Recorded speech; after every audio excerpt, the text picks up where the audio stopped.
వి gold trusted gold buyers మీరు తాకట్టు పెట్టిన బంగారాన్ని విడిపించి ఈ రోజు ఉన్న మార్కెట్ ధరకు కొనబడును. నమస్కారాలు చిన్న శ్రీవారిదాసరు. ఏం పేరు నీ పేరు? వాయునందన్. ఎందుకు పెట్టారు ఆ పేరు? నీకు ఎప్పుడైనా చెప్పారా? నాన్నగారు అడిగావా? నువ్వు అడగలేదా? ఎందుకని? ఇన్ని గొప్ప గొప్ప విషయాలు చెప్తున్నావు కదా, ఇంత బుడ్డిగా ఉన్నప్పుడే దీని గురించి అడగాలనిపించలేదా ఇప్పుడు? అవునా? ఎన్ని శ్లోకాలు నేర్చుకున్నావు నువ్వు? రోజు శ్లోకాలు నేర్చుకుంటావంట, వింటావంట. ఎన్ని నేర్చుకున్నావు? ఏం శ్లోకాలు నేర్చుకున్నావు? ఏమొచ్చు నీకు? విష్ణు సహస్రనామం వచ్చు, హనుమాన్ చాలీసా వచ్చు, హనుమాన్ దండకం కూడా వచ్చు. అవన్నీ మా అక్క నేర్పిస్తుంది. అక్క నేర్పిస్తుంది. ద్వాదశనామ స్తోత్రం చెప్పు. హనుమానందనా సూను వాయుపుత్రో మహాబలః రామేష్టః ఫల్గుణసఖః పింగాక్షో అమిత విక్రమః ఉదధిక్రమణశ్చైవ సీతాశోక వినాశకః లక్ష్మణ ప్రాణదాత చ తసగ్రీవస్య దర్పః ద్వాదశేతాని నామాని కపీంద్రస్య మహాత్మనః స్వాపకాలే పఠే నిత్యం యాత్రాకాలే విశేషితః తస్య మృత్యు భయం నాస్తి సర్వత్ర విజయీ భవేత్. సూపర్. అంతా నిజంగా నాకైతే తెలియదు, ఉన్నట్టుగా చెప్పాలి. కరెక్ట్ గా చెప్తున్నాడా అండి? ఎక్కడ ఏ తప్పు లేకుండా కరెక్ట్ గా చెప్పాడు. హనుమాన్ ద్వాదశనామ స్తోత్రం అంటారు. ఓకే. ఈ యొక్క స్తోత్రం యొక్క వైశిష్ట్యత ఏంటంటే, ముందు పిల్లలకు మేము అదే నేర్పించాం, అందుకనే వాడు అది చెప్పాడు. చెప్పమన్నాను కూడా నేను. అవును. అంటే హనుమంతుడి యొక్క 12 నామాలు అతి శక్తివంతమైన నామాలు. ఇది యాత్రాకాలే విశేషిత. అంటే మనం ఎక్కడికైనా బయలుదేరినప్పుడు చదివితే ఎటువంటి ఇబ్బందులు కలగకుండా కాపాడు. తర్వాత పడుకున్నప్పుడు ఇప్పుడు చూడండి, కొంతమంది పిచ్చి కళ్ళు వస్తున్నాయి, దెయ్యం కళ్ళు వస్తున్నాయి అంటారు. ప్రతిరోజు ఇది గనక చదువుకుని పడుకుంటే అటువంటి కళలు రావు. అంతేకాకుండా మృత్యు యొక్క భయం అసలు ఉండదు. హనుమంతుడికి బాగా ప్రీతికరమైనటువంటి 12 నామాలు. ఈ వీటితో మన ఋషులు మనం ఏరుకోవాలమ్మా, గన్లోంచి ఏరుకోలే గాని ఎన్ని రకాల ప్రతి కష్టానికి పరిహారం మన సనాతన ధర్మంలో ఉంది. ప్రతి కష్టానికి ఉంది. అంటే నేను చూడండి, ఇప్పుడు హనుమంతుడు వచ్చాడు కాబట్టి రాముల వారు వచ్చేస్తున్నారు. మన ఉద్యోగం గురించి యుద్ధకాండలో, రామాయణం యుద్ధకాండలోను మనకి రామ పట్టాభిషేక సర్గం. ఆ సర్గలో 123 శ్లోకాలు ఉంటాయి. ఆ సంస్కృత శ్లోకాలు ప్రతిరోజు కూర్చుని ఒకసారి వల్లేసుకుని చదువుకుంటే, రోజుకి ఒకసారి చెప్పిన 11 సార్లు మనం చదువుకుంటే 11 రోజులు కొన్ని వేల మందికి ఉద్యోగాలు వచ్చాయి. అంటే నేను చెప్పింది ఏం కాదు కదా, మన ఋషులు చెప్పిందే కదా. మనం ఏ కష్టం వచ్చిందో ఆ కష్టంలోంచి బయటపడే మార్గాన్ని పొందాలంటే గురువుని ఆశ్రయిస్తే ఖచ్చితంగా మంచి జరుగుతుంది. అలాగే ఇప్పుడు వీడిలాగే ఇంకా చిన్నపిల్లాడు ఇంతే ఉంటాడు, వాడు అద్భుతంగా చెప్తాడు. ఎవరండి? ఈ యొక్క శ్లోకాలు ఆ ట్యూషన్ పిల్లలు, ఈ ట్యూషన్కి వచ్చే పిల్లలు. ఇంకేమైనా చెప్తావా? చెప్పు. ఏం చెప్తావు? కాదండి, నేను ఒక 2-3 వీడియోలు చూసా. శ్లోకాలతో పాటు మీరు ఇప్పుడు ఎలా అయితే మాకు ఇవన్నీ ఉపదేశం చేస్తున్నారో అలా మాట్లాడడం కూడా జరిగిన సందర్భాలు కొన్ని వీడియోలో చూసాను. అలాంటివి ఏమైనా చెప్పిద్దామా? చెప్పు, మాట్లాడు. విష్ణు సహస్రనామం చెప్తాను. విష్ణు సహస్రనామం ఇందాక పూజ ఎలా చేసుకోవాలి, ఎలా నైవేద్యం పెట్టాలన్నావు కదా, చెప్పు. ఒక్కటి ఏదైనా ఇప్పుడే నువ్వు ఆలోచించుకొని మైండ్ లో ఏది వచ్చిందో అది చెప్పవా నా కోసం? నాకు నిజంగా పూజ చేయడం రాదు తెలుసా. పెద్దలకి కాళ్ళకి దండం పెట్టాలి. పెడితే ఏమవుతుంది? పెద్దలకి కాళ్ళకి దండం పెడితే మార్క్స్ రాకపోతే ర్యాంక్ వస్తే పెద్దవాళ్ళకి మార్క్స్ పెడితే ఆ పని జరుగుతుంది. పెద్దవాళ్ళకి నమస్కారం పెడితే మార్క్స్ మంచిగా వస్తాయి. అయితే ఇది నీలాంటి చిన్న చిన్న పిల్లలకు ఉపయోగపడుతుంది కదా. మరి ఇప్పుడు నేను పెద్దదాన్ని అయిపోయా, నేను చదువుకున్నా, పెద్దదాన్ని అయిపోయినా కదా. ఇప్పుడు నేను భగవంతుడికి పూజ చేసుకోవాలి ప్రతిరోజు మా ఇంట్లో. నాకు నిజంగా పూజ ఎలా చేసుకోవాలో తెలీదు, దీపం ఎలా వెలిగించాలో తెలీదు, నిజంగా నైవేద్యం పెట్టాలో లేదో తెలీదు. అవన్నీ ఎలా చేయాలి? పొద్దున దీపం పెట్టి నైవేద్యం పెట్టి పత్తిక బెల్లం గాని పెట్టి హారతి ఇచ్చి ఆ అక్షంతలు వేయాలి. దీపంకి కుంకుమ పెట్టాలి. ఎందుకు పెట్టాలి తెలుసా నీకు? ఎవరు చెప్పారు మరి పెట్టాలని? అమ్మ చెప్పింది. అమ్మ చెప్పింది. మరి నువ్వు అడగాలి కదా ఎందుకు పెట్టాలమ్మా అని, అడగలేదా? ఓకే, అయితే ఇప్పుడు పట్టిక బెల్లం పెట్టాలన్నావు కదా, పట్టిక బెల్లమే పెట్టాలా ఇంకేదన్నా పెట్టొచ్చా? నా దగ్గర పట్టిక బెల్లం లేదు, మరి మా ఇంట్లో బెల్లం పెట్టచ్చు. బెల్లం పెట్టొచ్చు, ఇంకేం పెట్టొచ్చు? అంతే. అంతే. ఇంకేం తెలుసు నీకు? భగవంతుడు పూజ చేసేది కానీ, హారతి ఇచ్చేది, ఇంకేమైనా తెలుసా? తెలీదా? తెలుసు నీకు, దొంగ చెప్పట్లేదు. నేర్చుకుంటాను. నువ్వు నేర్చుకుంటావా? నువ్వే మాకు నేర్పుతున్నావు వీడియోలు చేసి. హారతి ఇచ్చినప్పుడు ఒక శ్లోకం ఉంటుంది. ఏ శ్లోకం? అది చెప్తాను. చెప్పు.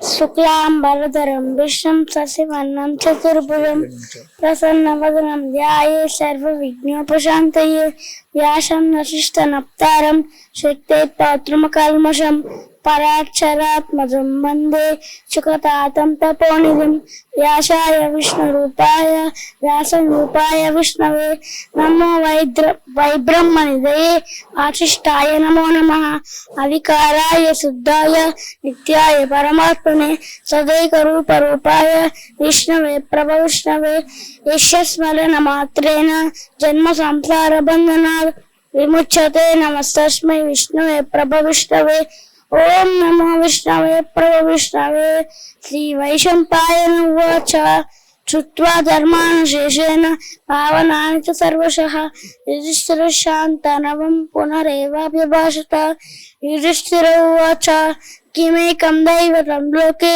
కిం వాక్వేవం పరాయణం శృణ్వంతక్కం కమర్చంత ప్రాత్మయున్నానమశుభం కో ధర్మ సర్వధర్మాణం భవతః పరమో మతః కిం పునముచ్యతే జంతుర్జన్మ సంసార బంధనాత్.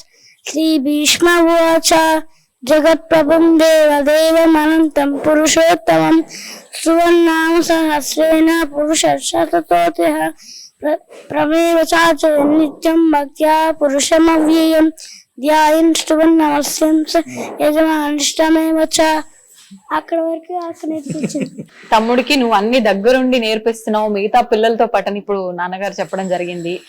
ఏమేం నేర్పించావు? నేర్పించిన వెంటనే దాన్ని పట్టుకొని నేర్చుకుంటాడా శ్రద్ధగా, లేదంటే చిన్న పిల్లోడు కాబట్టి కొంచెం ఇబ్బంది పెడుతుంటాడా నేర్చుకోవడానికి? లేదు, గ్రాస్పింగ్ పవర్ చాలా ఎక్కువ. వెంటనే ఒక లైన్ చెప్పంగానే వెంటనే, ఇంకా మధ్యలో గ్యాప్ ఇవ్వడం గానీ ఇట్లాంటివి ఏమి ఉండదు. డైరెక్ట్ గా స్ట్రైట్ ఫార్వర్డ్ గా చెప్తాడు. ఒకేసారి చెప్తాడు, కానీ ఒక్క 2 times వింటే చాలు, గుర్తుండిపోతుంది మైండ్ లో తొందరగా. ఒకసారి నువ్వు అది రిపీటెడ్ 2-3 times చెప్తే ఇంకా వెంటనే చెప్పేస్తూ ఉంటాడు. మళ్ళీ ఈ రోజు నేర్పించింది రేపు చదువుకొని చెప్పటం అదంతా ఏమి ఉండదు. ఇంకా ఈ రోజు నేర్పిస్తే రేపు స్కూల్ కి వెళ్ళేటప్పుడు ఒకసారి వెళ్ళేసుకుంటాడు, స్కూల్ కి వెళ్ళిపోతాడు. మళ్ళీ సాయంకాలం ఇంటికి వచ్చిన వెంటనే దీపం పెట్టుకుంటాడు, అప్పుడు ఇంకొకసారి వెళ్ళేసుకుంటాడు. అలాగా ఇంకా ప్రాక్టీస్ అలా అయిపోతుంది. ఎంత మురిసిపోతున్నాడో తెలుసా నువ్వు చెప్తుంటే. నిజమేనా అక్క చెప్పేది? అంతే నేర్చుకుంటావా వెంటనే వినగానే? సరే నేర్చుకుంటావు, ఓకే. ఎట్లా గుర్తుంటుంది నీకు? మీ ఫ్రెండ్స్ అందరికి ఒక టిప్ నువ్వు చెప్పు. చదివింది విన్నది ఎలా గుర్తుంటుంది నీకు? సైలెంట్ అయిపోయాడు. అప్పుడప్పుడు మధ్య మధ్యలో అనుకుంటూ ఉంటావా నువ్వు నీకు నువ్వు? అయితే నువ్వు కూడా మంచి పాటలు పాడతావని చెప్పి, శ్లోకాలు చెప్తుంటావని చెప్పి విన్నాను. ఇందాక అమ్మ నాన్నలతో మాట్లాడినప్పుడు ఒక విషయం కూడా చెప్పారు. ఇక్కడ ఎవరైతే పిల్లలు క్లాసులు వినడానికి వస్తున్నారో వాళ్ళలో ఎవరి బర్త్డే అయినా కూడా పిల్లలకి ఆ బర్త్డే సెలబ్రేట్ చేస్తున్నాము అని అంటే అది ఏదో మనం ఇప్పుడు అందరము చేసుకుంటున్నట్టు మనకు పాశ్చాత్య దేశాల వాళ్ళు తీసుకొచ్చి అలవాటు చేసినట్టుగా కాకుండా మన సంస్కృతి సాంప్రదాయాల ప్రకారంగా శ్లోకం సంస్కృతంలో పాడి ఆ సెలబ్రేషన్స్ చేస్తారని చెప్పి ఆ పాట నువ్వే పాడతావని చెప్పి చెప్పడం జరిగింది. ఒక్కసారి ఆ పాట. జన్మదినమిదం హే ప్రియ సఖే సతనోతు తే సర్వదా ముదం ప్రార్థయామహే భవశతాయుశ్రీ ఈశ్వర సదా భవతు సాధకం.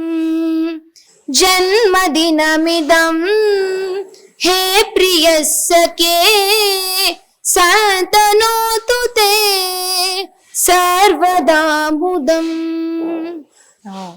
దీనికి అర్థం తెలీదా? ఇంకా తెలీదు. నువ్వు ఎక్కడ నేర్చుకున్నావు ఇది? ఇది నేను సాంప్రదాయ పాఠశాల తిరుపతిలో నేర్చుకున్నాను. వాళ్ళు ఇంకా మేము ఎట్లా అయితే ఆ మడి ఆచారాలు అలాగైతే ఉంటాయో సేమ్ అక్కడ ఇలాగే అన్నమాట. ఇంకా అవుటర్స్ వాళ్ళందరూ ఇంకా ఇంగ్లీష్ అనేది లేదు. ఇంకా మన మాతృభాష తెలుగు, ఇంకా తెలుగు సంస్కృతం అంతే. ఇంకా ఏమి సాంప్రదాయాలన్నీ కూడా ఎప్పటికీ అలా ఉండాలి అనే ఉద్దేశంతో నా పాఠశాల అన్నమాట. అందులోను మా పాపని ఒక 2 సంవత్సరాలు చదివించాం. దాంతో అంతకు ముందు నుంచి ఉన్నప్పటికీ అక్కడ జాయిన్ చేయడంతో ఇంకా ఎక్కువగా నేర్చుకుని అన్ని నేర్చుకుని ఈ రోజు ఎంతో మంది పిల్లలకి నేర్పిస్తున్నారు మిసెస్ తో కలిసి. నిజంగా నేర్చుకోవడం వరకు ఓకే గానీ పిల్లలకు నేర్పించడం ఇంత చిన్న వయసులో అంటే అది నిజంగా మీరందరూ కూడా గర్వించదగ్గ విషయంగానే చెప్పుకోవాలి. తల్లిదండ్రులకి పిల్లల్లో ఇలాంటి లక్షణాలు ఉంటేనే నిజంగా చాలా గొప్పగా అనిపిస్తుంది. నా కోరిక ఏంటంటే ప్రతి ఒక్క ఇంట్లో పిల్లలు కూడా బాగా ఈ అమ్మా ఒక మాట డిగ్రీయో MBA MSc చదవడం, ఇంగ్లీషు, సాఫ్ట్వేర్ ఇంజనీర్, ఇది ఒక మనం అంటే సర్వైవ్ అవ్వడం కోసం తప్ప అసలైన జ్ఞానం భక్తి. అసలైన అంటే మనం మానవ జన్మ మనం స్వీకరించాము అంటే ప్రతి ఒక్క మనిషి కోరుకోవలసింది వాస్తవానికి మోక్షాన్ని మాత్రమే. ఎందుకు అంటే వచ్చే జన్మలో నేను ఇంకా ఐశ్వర్యవంతుడు పుట్టాలి అనుకోవడం వల్ల నేను ఎప్పుడు ఇక్కడ భక్తులకు కూడా చెప్తాను, పుట్టిన అవతల అతనికి అంత ఐశ్వర్యంగా ఉన్న వ్యక్తికి రోగం రాకుండా ఉండదు, కష్టం రాదు, సుఖం రాదు. కానీ ఇప్పటికి ఇచ్చిన ఈ జన్మ చాలు, మనం కావాల్సింది స్వామి యొక్క మార్గము అని మనం కోరుకోవాలి. ఆ విధంగా మన పిల్లలకి మనం భక్తి, శ్రద్ధ, ఈ జ్ఞానాన్ని, ఇటువంటి జ్ఞానాన్ని నేర్పిస్తే డిగ్రీలు, సాఫ్ట్వేర్ ఇంజనీర్లు కూడా నా దృష్టిలో ఎందుకు పనిచేయవు. ఇదే వాళ్ళ జీవితాన్ని చక్కబెడుతుంది. ఈ యొక్క జ్ఞానాన్ని మనం ఇవ్వగలిగితే, భక్తి జ్ఞానాన్ని ఇవ్వగలిగితే, ఆ భక్తి జ్ఞానమే ఇంగ్లీష్ చదువులు ఏం చదివించాలి, తర్వాత ఎలా స్థిరపడాలో ఆ జ్ఞానం చూసుకుంటుంది. అలా అని చెప్పి ఇంగ్లీష్ స్టడీస్ మాన్పించేమని కాదు, దాంతో సిమిలర్ గా ఖచ్చితంగా ఈ రోజుల్లో పిల్లలందరూ ఇవన్నీ నేర్చుకుంటూనే ఉండాలమ్మా. అంటే వీరిద్దరు జెమ్స్ బాగా నేర్చేసుకున్నారని నేను చెప్పట్లే, కానీ నాకు సంతోషమైన నిజంగా చాలా సంతోషమే. నాకు దాంతో పాటు 10 మంది పిల్లలు నేర్చుకోవడం అనేది నాకు ఇంకా సంతోషం. మా దగ్గరికి వచ్చి ఎప్పుడైతే ఇక్కడ మేము ఉన్నామో, ఇక్కడ నుంచి గురుగారు ఇలా నేర్పిస్తున్నారంట కదా అని ప్రతి ఒక్కళ్ళు ఈ మధ్య చాలా మంది ఇప్పుడేమిటి ఇంచుమించు 2 సంవత్సరాల నుంచి నేర్పిస్తున్నాం. మేము ఇక్కడికి వచ్చిన దగ్గర నుంచి నేర్పిస్తున్నాం. అలాగా వీళ్ళు ఎప్పుడు చదువుకునే విషయంలో గాని దాని గురించి నేను అంతగా స్పందించను. ఏమైనా శ్లోకాలు ఇవి చెప్తేనే బాగా స్పందిస్తాను. నాకు సంతోషం. అప్ప నాకు ర్యాంక్ వచ్చింది, నాకు ర్యాంక్ వచ్చింది, ఇదిగో అని ప్రోగ్రెస్ రిపోర్ట్ చూస్తే ఓకే, సంతోషమే అంతే. కానీ శ్లోకాలు ఇటువంటివి ఏమైనా చెప్తే ఇంకా నాకు ఆనందం పొంగిపోతారు. ఓకే, మన చిన్ని శ్రీవారి దాసుడు చాలా తక్కువ మాట్లాడుతున్నారండి. వీడియోలో చూసిన అసలు ఈ అబ్బాయేనా అనిపిస్తోంది నాకు. ఆలోచించాలంటున్నారు, ఏమేమో చెప్తున్నారు. మరి ఇందాక నువ్వు నాతో ఏదో చెప్తా అన్నావు కదా పక్కన అంకుల్ గురించి, చెప్తావా? జై శ్రీమన్నారాయణ. మీ చిన్న శ్రీవారి కొంతమంది గుళ్ళో పూజ అవుతుంటే కొంచెం మంది పడుకుంటారు.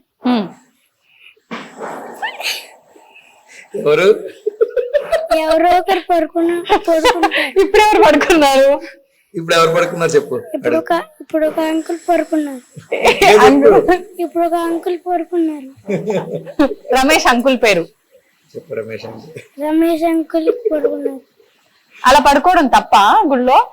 తప్పు. అవునా? మరి నువ్వు చెప్పాలి కదా, నీ ఛానల్లో చెప్పుకోలేదా నువ్వు ఇంకా? అందుకే ఇప్పుడు ఇక్కడ గట్టిగా చెప్పు. జై శ్రీమన్నారాయణ. మీ చిన్న శ్రీవారిదాసుడు. మీకు గుళ్ళో పూజ అవుతుంటే కొంతమంది పడుకోకూడదు, పడుకుంటారు. కొంతమంది పడుకోకూడదు, పూజ అవుతున్నప్పుడు కూర్చోకూడదు కూడా. అయిపోయిందా? అర్థమైందా? గుళ్ళో పూజలు అవుతున్నప్పుడు ఏమన్నా జరుగుతున్నప్పుడు పడుకోకూడదు. శ్రీ గురు చరణ सरोज रज निज मन मुकुर सुदार वरणौ रघुवर विमल यश जोदायक फल चार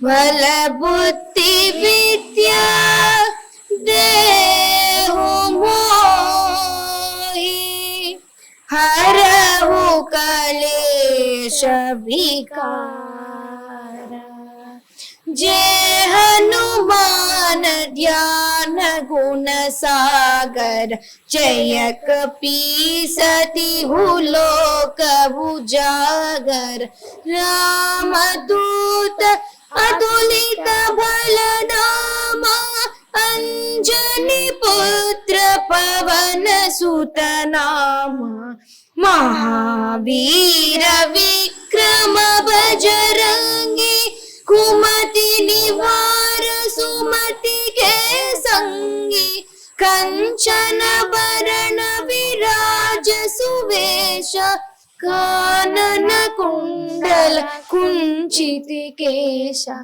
हाथ वज्र और ध्वजा विराजे कांधे मूज जनेऊ साजे शंकर सुवन केसरी नंदन तेज प्रताप महाजगवंदन विद्यावान गुणी अति चातुर राम काज करिबे को आतुर प्रभु चरित्र सुइबे को रसिया राम लखन सीता मन राम लक्ष्मण जानकी जय बोलो हनुमान की राम लक्ष्मण जानकी जय बोलो हनुमान की हाँ सूक्ष्म रूप धरिसी यही दिखावा विकट रूप धरि लंक जरावा भीम रूप धरि असुर संहारे रामचंद्र की काज सवारे लाय संजीवन लखन जियाए श्री रघुवीर हर्षि उर लाए रघुपति कीन्ही बहुत बड़ाई तुम मम प्रिय भरत सम पाई सहस वदन तुम्हारो यश गावै अस कहि श्रीपति कंठ लगावै सनकादिक ब्रह्मादि मुनीश नारद शारद सहित आईश यम कुबेर दिगपाल जहाते कवि कोविद कहि सके कहते तुम उपकार सुग्रीवनि कीन्हा राम मिलाय राजपद दीना राम लक्ष्मण जानकी जय बोलो हनुमान की राम लक्ष्मण जानकी जय बोलो हनुमान की ఇంకా యాక్చువల్లీ ఉంది ఇంకో 3 పారాగ్రాఫ్స్ ఆ టైప్ ఉన్నాయన్నమాట. అసలు ఇలాగే ఉండిపోయినా నేనైతే ఎక్కడ కూడా ఇంత చెదరకుండా కదలకుండా మెదలకుండా అలా ఇన్వాల్వ్ అయిపోయావు. నిజంగా సూపర్. అసలు థ్యాంక్ యూ.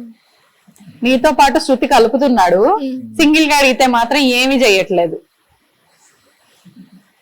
నువ్వు హెల్ప్ చేస్తుంటావా? వాడంతా వాడే వెళ్ళి వాడే చెప్తాడు. ఒక్కటి చెప్పించవా ఏదన్నా? కాలభైరవాష్టకం చెప్పు. కాలభైరవాష్టకం దేవరాజ్య సేవ్యమాన పావనాది పంకజం చెప్పు. దేవయజ్ఞ సూత్రమిందు శేఖరం కృపాకరం నారదాది యోగి బృంద వంకితం తిరంబరం కాశికాపురాది నానకాల భైరవం భజే భానుకోటి భాస్వరం పవాది పరం నీలకంఠమీప్సితాతదాయకం త్రిలోచనం కాళకాల బంబుజాక్షమక్షరములమక్షరం కాశికాపురాదిరానకాల భైరవం భజే శూలటంక పాసదండ పాహి మాణికాధరం శ్యామకాయమాదిదేవమక్షరం నిరామయం భీమ విక్రమం ప్రభుం విశ్రగాండవ ప్రియం కాశికాపురాదినానకాల భైరవం భజే ముక్తిదాయకం ప్రశస్తతారు విగ్రహం భక్తవత్సలం శ్రీకం సమస్తలోక విగ్రహం నిర్మలోకహేమ కింకినీల సర్కటిం కాశికాపురానినాథకాల భైరవం భజే రత్నవాలుక ప్రభాభిరామయుగ్మహం నిత్యమద్వితీయమిష్టదైవతం నిరంతరం మృత్యుదర్శనాశనం కళారదృష్టభీషణం కాశికాపురాదినాథకాల భైరవం భజే ధర్మసేతుపాలకం స్వధర్మపార్థదాశకం ధర్మదాశనోషకం సుధర్మదాయ బందిగుం స్వర్ణవర్ణకేశపాశ శోభితాంగమండలం కాశికాపురాదిదానకాల భైరవం భజే కాళభైరవాష్టకం పఠంతి ఏ మనోహరం జ్ఞానముత్తిసాగరం దీక్షముణ్యవర్ధనం శోభనోపదైర్యలోపకోపతాపనాశనం తే ప్రయాంతి కాళభైరవాగ్ని సన్నిధిం ధ్రువం తే ప్రయాంతి కాళభైరవాగ్ని సన్నిధిం ధ్రువం. కందిచ్చిందా మధ్య మధ్యలో? మర్చిపోయినావా నువ్వు? నువ్వు కావాలనే చేస్తున్నావు కదా. మామూలుగా అయితే ఫోన్ ఎత్తుకొని శుభ్రంగా చెప్తాడు, కొంచెం ఇప్పుడు ఇబ్బంది పడుతున్నాడు మా అందరి ముందు. చెప్పేస్తాడు. అవును అవును, నేను మామూలుగా కెమెరా కన్నా ముందు అడిగితే కూడా చాలా చక్కగా చెప్పాడు నిజంగా. కానీ ఇప్పుడు మాత్రం సంతోషం అండి, నిజంగా పిల్లల్ని చూస్తున్నట్టుగా లేదా ఆనిముత్యాలని చూస్తున్నట్టుగా ఉంది. చాలా సంతోషంగా ఉంది నాకు మీ అందరినీ కలుసుకున్నందుకు. చాలా అమ్మ మాకు కూడా. నాకేంటంటే ఈ జన్మనిచ్చిన మా తల్లిదండ్రులు, మా అమ్మగారు విజయలక్ష్మి గారు, మా నాన్నగారు విజయానంద్ గారు. ఆ తర్వాత నేను ఎప్పుడు చెప్పుకుంటూ ఉంటాను, రాజమహేంద్రవరం యొక్క గౌతమ మహర్షి తప ఫలమైనటువంటి గోదావరి నది నాకు అమ్మ. ఆవిడ కూడా, ఆవిడ నీళ్లు తాగే నేను ఇంత శరీరాన్ని సృష్టించుకుని ఇంత మేధాశక్తి ఉన్నా అది వీరి ముగ్గురు ద్వారా నాకు అందిందే. అదేవిధంగా మా అన్నయ్య నాకు సహకరణ ఉన్నాడు, అనిల్ కుమార్. అంతేనమ్మా. చాలా అంటే ఈ స్థాయికి అంటే కొంచెం ఇదేదో పెద్ద స్థాయికి వచ్చేసామని నేను చెప్పట్లేదు. కాకపోతే అమ్మా అంటే ఒక ఛానల్ పెట్టిన తర్వాత 1,00,000 సబ్స్క్రైబర్లు అవ్వడం, 1,50,000 అవ్వడం అనేది నాకు సంతోషదాయకమే. ప్రతిదీ కూడా స్వామివారి యొక్క అనుగ్రహంగానే భావిస్తాను నేను. చాలా సంతోషం అండి. మీరు ఇంత దూరం వచ్చి ఇంచుమించు ఒక 4 నెలల పైనుంచో 5 నెలల పైనుంచో అనుకుంటున్నాం. ఇంత దూరం చాలా శ్రమ తీసుకుని వచ్చారు. ఎందుకంటే మీరు ఆడవారు పాపం హైదరాబాద్ నుంచి కుటుంబ సభ్యులకి ఈ 4-5 రోజులు దూరంగా ఉంటూ ఇక్కడికి వచ్చి ఈ ఇంటర్వ్యూ తీసుకోవడం అనేది నేను చాలా సంతోషిస్తున్నానమ్మా. మీకు కృతజ్ఞతలు తెలియజేస్తున్నాను. అంతేకాకుండా ముందుగా ఒక అర్చక స్వామిగా మీకు మనస్ఫూర్తిగా మీ అందరికీ కూడా మంగళాశాసనాలు తెలియజేస్తున్నాను. చాలా సంతోషం అమ్మా, చాలా సంతోషం. బాయ్.